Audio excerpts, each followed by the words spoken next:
But connected to load shedding, solar panels becoming more and more popular. We've imported something like 5 billion rands worth of solar PV equipment into the country last year.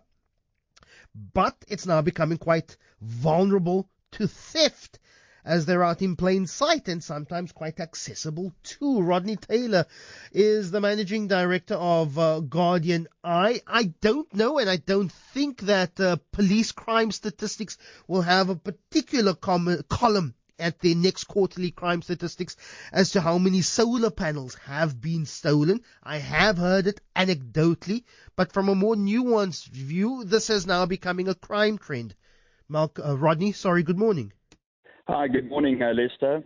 Thanks for the time this morning. How prevalent is the theft of solar panels? I haven't seen any real police statistics saying that they're more likely to be stolen nowadays.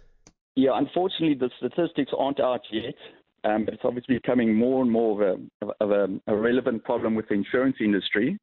I mean, and it's obviously the reason being that the panels are of a high value. And you just mentioned load shedding earlier. I mean, there's a high demand for it. There's a massive black market that's erupted in South Africa. You know, and the problem is they're very easy to transport. They're in remote locations, and there's no serial number identifications on those units. So it's not like tracking a motor vehicle that's serialized and can be tracked.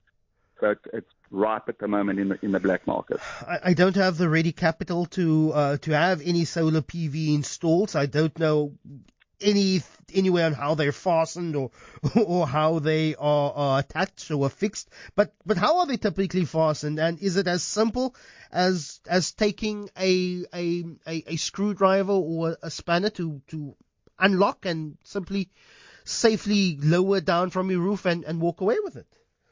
Definitely. And also, you know, a lot of these units are in remote locations.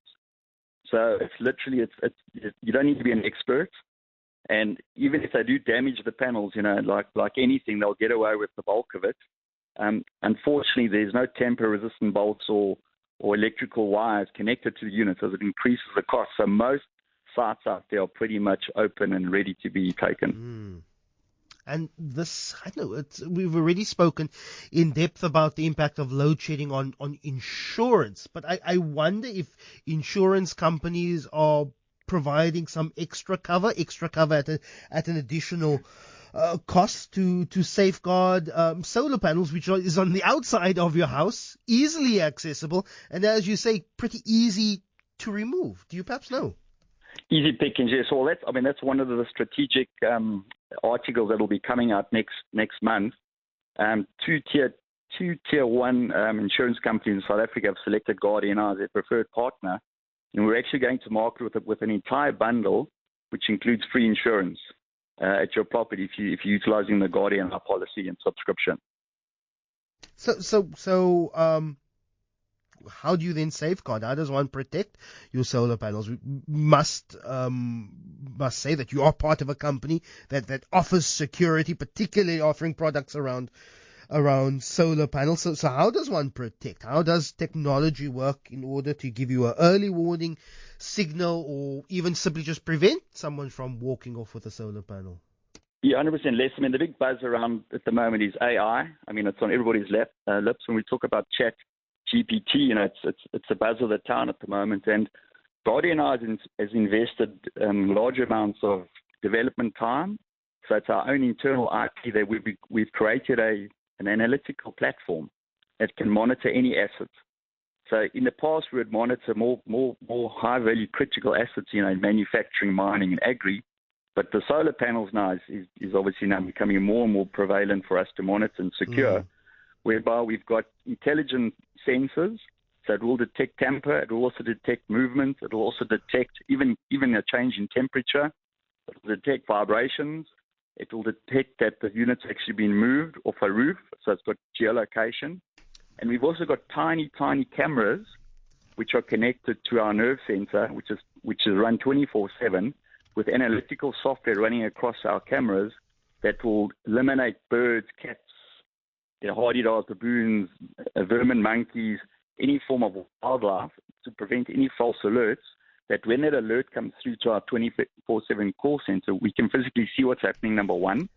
Number two, we can see if it's removed, we can see where it's going. And the third part of the solution is we actually contact your reaction unit within a couple of seconds to let them know things are going down. If you don't have a reaction unit, we have a mobile app that then the image gets sent to the homeowner or the business owner that he can physically see 10 seconds of what's happening on his roof or his solar base.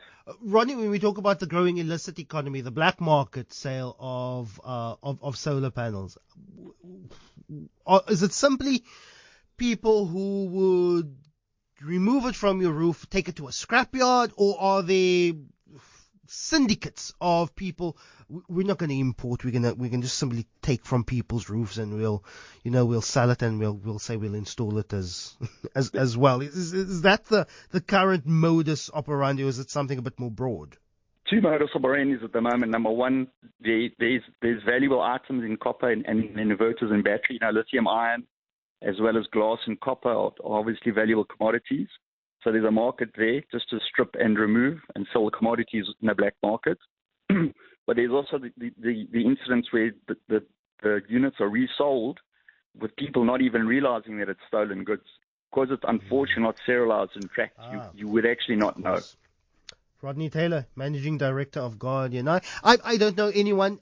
I know of anecdotal stories that have come my way about solar panels being stolen. If you perhaps know of someone, a solar PV system and infrastructure having gone missing from your house, I'd like to hear firsthand from you. 021 446 0567, 29 minutes to 8 o'clock.